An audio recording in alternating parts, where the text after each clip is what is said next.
தேவன் யார்? அவர் எப்படிப்பட்டவர்? உண்மையான தேவன் யார்? ஒன்றுக்கும் உதவாத தெய்வத்தை உருவாக்கி சிலையை உருவாக்கிறவன் செய்கிறவன் எப்படிப்பட்டவன்? ஒரு மனுஷன் ஒரு மரத்தை வெட்டி ஒரு மரத்துண்டில் அடுப்பில் போட்டு எரித்து நெருப்பூட்டி குளிர் காய்கிறான். அதில் உணவுகள் சமைத்து சாப்பிடுகிறான்.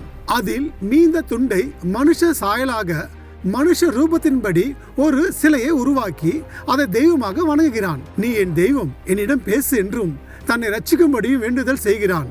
ஆனால் அது பேசவில்லை. அந்த மர சிலைக்கு எந்த உணர்வும் இல்லை. அதை செய்தவன் அப்படியே இருக்கிறான். அதை வணங்குகிறவர்கள் அறியாமலும் உணராமலும் இருக்கிறார்கள்.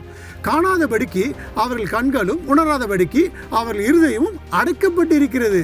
அந்த மரக்கட்டையில் பாதியை அடுப்பில் போட்டு எரித்து சமைத்து சாப்பிட்டு விட்டு மீதியான துண்டை அருவருப்பான சிலைகளாக்கலாமா, மரக்கட்டையை வணங்கலாமா என்று அதை செய்த மனுஷனுக்கு உணர்வில்லையா?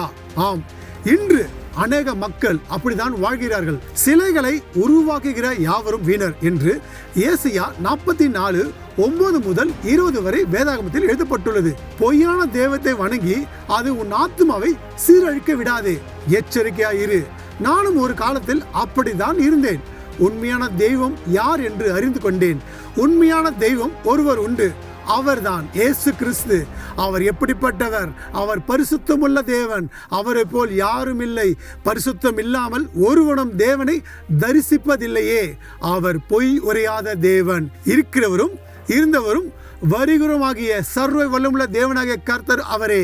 இன்றே மனம் திரும்புங்கள், பரலோக ராஜ்யம் சமீபித்திருக்கிறது. இன்று நீ மரித்தால் எங்கே போவாய்? பரலோகமா நரகமா? சிந்தியுங்கள். கர்த்தராகிய இயேசு கிறிஸ்து தாமே உங்களை நடத்துவாராக. ஆமேன்.